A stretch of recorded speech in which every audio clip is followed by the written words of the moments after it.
संसदेच्या विशेष अधिवेशनाचा आजचा दुसरा दिवस आहे।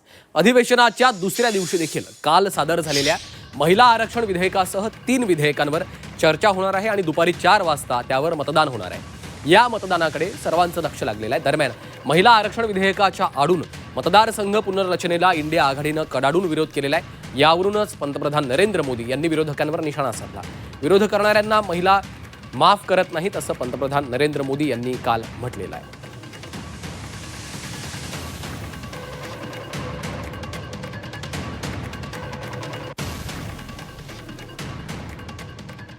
आणि या संदर्भात अधिकची माहिती घेऊयात आमच्या प्रतिनिधी उर्वशी खोना सध्या आपल्या सोबत जोडल्या गेलेले आहेत। उर्वशी, आजचा विशेष अधिवेशनाचा दुसरा दिवस आहे। काल पहिला दिवस होता। काल यावर चर्चा झाली। पंतप्रधान नरेंद्र मोदी यांचं देखील भाषण झालं आणि त्यांनी विरोधकांवर थेट हल्लाबोल केल्याचं आपण बघितलं होतं। आज मतदान होतंय। आजचं मतदान किती महत्त्वाचं आहे? नक्कीच श्रीकांत, दुसरा दिवस आहे पण खूप महत्त्वाचा दिवस आहे।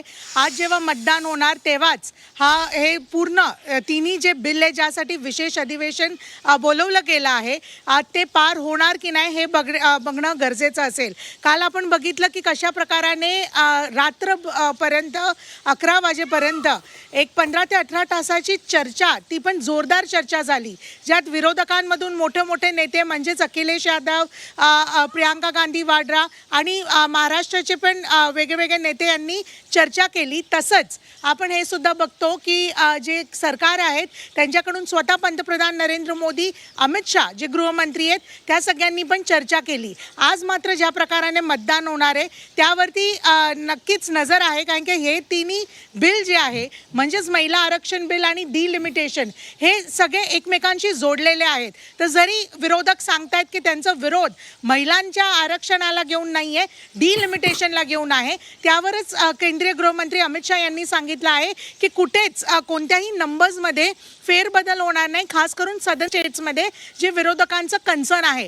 आज मात्र कशा प्रकाराने हे मतदान होणार, कारण की काल श्रीकांत आपण बघितलेलं जी एक लिटमस टेस्ट होती, म्हणजेच बिलवरती इंट्रोड्यूस करण्यासाठी आणि बिलवर चर्चा करण्यासाठी केंद्र सरकारने ते वोट्स जास्त घेतलेले, 250 पेक्षा जास्त हे वोट्स होते आणि म्हणून इंट्रोड्यूस पण झालं बिल आणि चर्चा सुद्धा झाली। मात्र आज हा बिल पास होणार का आणि त्यासाठी 2/3 मेजॉरिटी केंद्र सरकारला मिळणार का हे खूप गरजेचं आहे बघायला। आज सगळ्या जे पक्ष आहेत त्यांनी व्हिप जारी केला आहे 3 लाईनचं। मग खास करून काँग्रेस म्हणा किंवा बरोबरच शरद पवार यांची NCP म्हणा, या सगळ्यांनी व्हिप जारी केलं। मात्र TMC हे आज प्रेझेंट राहणार की नाही, कारण की काल विरोधक एकत्रित दिसले नाही। आज एकत्रित होऊन विरोध होणार का, मतदान केलं जाणार का हे बघणं खूप गरजेचं आहे श्रीकांत। निश्चितच। आणि दुसरीकडे आज आकड्यांची जुळवाजुळव करणं हे देखील सत्ताधाऱ्यांसमोरचं एक मोठं आव्हान असणार आहे। त्यामुळे मतदानामध्ये नेमकं काय होतंय हे आज दिवसभर आपण पाहणार आहोत। तुर्तास धन्यवाद उर्वशी